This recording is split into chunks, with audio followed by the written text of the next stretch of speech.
Welcome to our Froglife play. We have spent a lot of time rehearsing the play. First, some guides are going to tell you about the different things that you would find in a pond.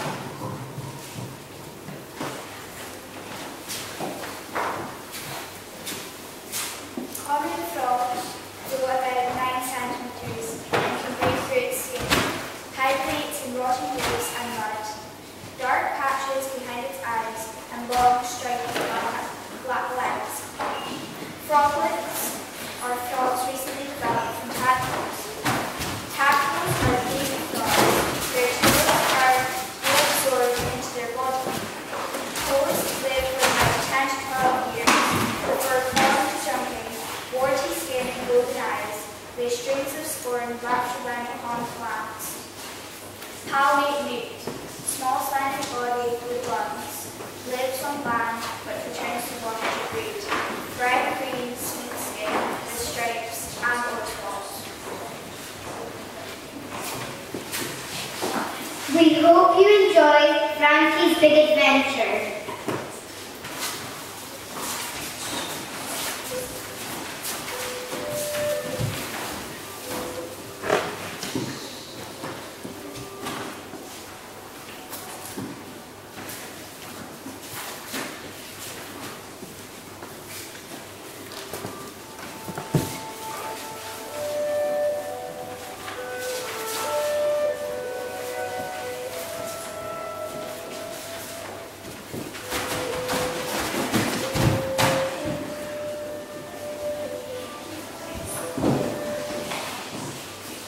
Welcome to Puddock Pond. It's spring and life is just beginning for the hero of our story.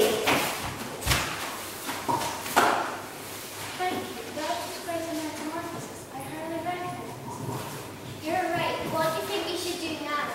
I don't know about you, but I'm starving, and there ain't nothing good to eat around here anymore. That's true. Let's go see what we can find. I'm sure we'll be able to find our way back here again soon. So off they went in search for food. It'll be 2 years before we'll see any of them at this pond again.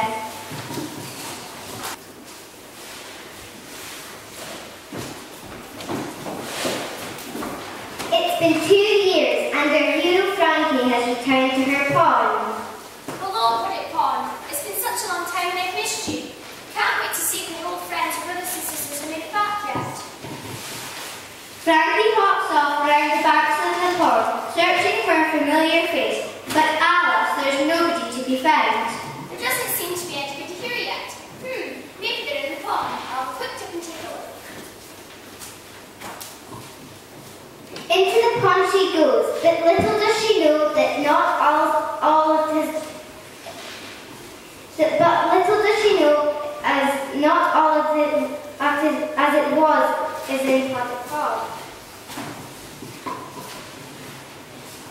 Well, there wasn't much at all in there. Very strange. I'm sure things look better than this last time I was here.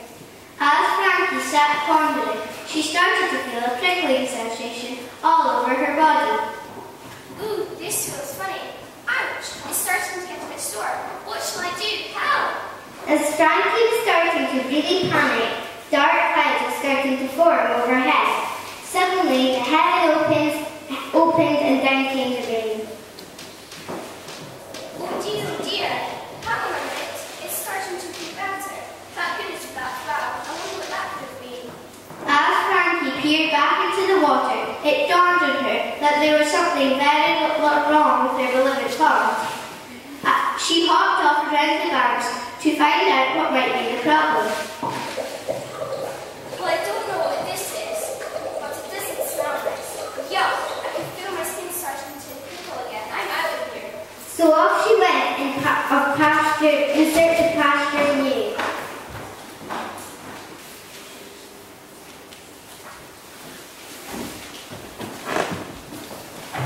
Frankie hadn't been travelling for long when she came across an obstacle that she hadn't seen before. What's this? It looks like a black river or something. I wonder if I can cross it. Ooh, it's hard and warm. That could be a good place for me to rest for a while. It's pretty cold out here, and that batteries for a while. As Frankie stepped further onto the black river, something very unusual happened. As she looked up, a hand descended down upon her and scooped her up. Oh my, what on earth is that? What's happening to us? Did I not whether you've been picked up by a human? Yeah, you're quite common to see the humans out of the flat river at this time of year. Don't worry, we'll always get to the other side of the black river eventually. Good thing too, I've heard some bad things about this river. Toady, tell us your new story.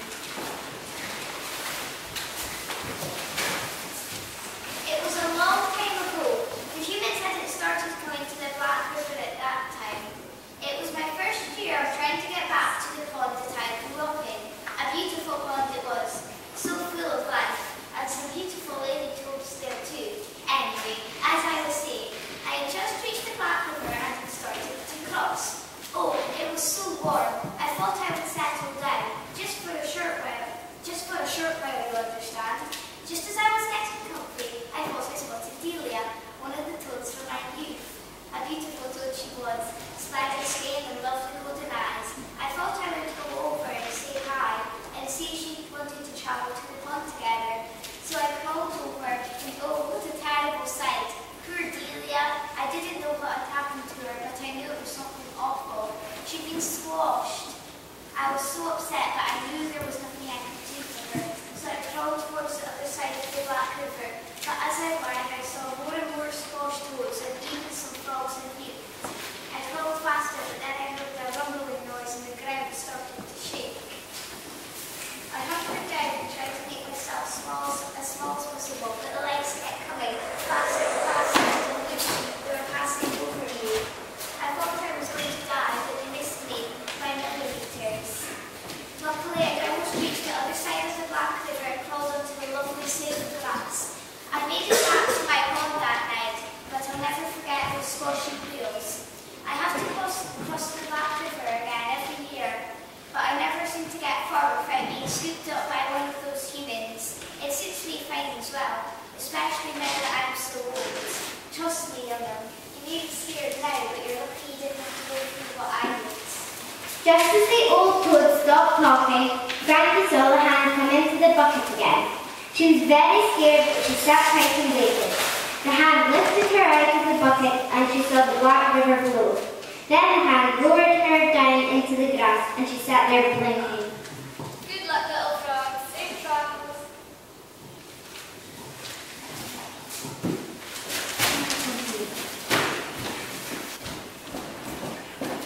And with that, Frankie crawled off into the safe grass to find her new pond.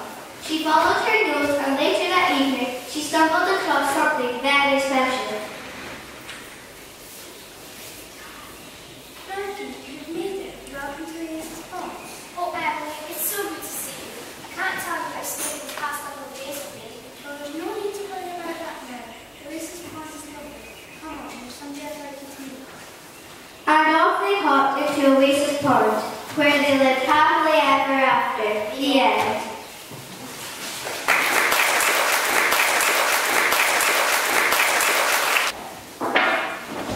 Now we are going to tell you about conservation. Conservation may be classified as either in situ conservation, which is protecting an endangered species in its natural habitat, or ex situ conservation, which occurs outside the natural habitat. Conservation will reduce research on the trends of biodiversity losses. They monitor and categorize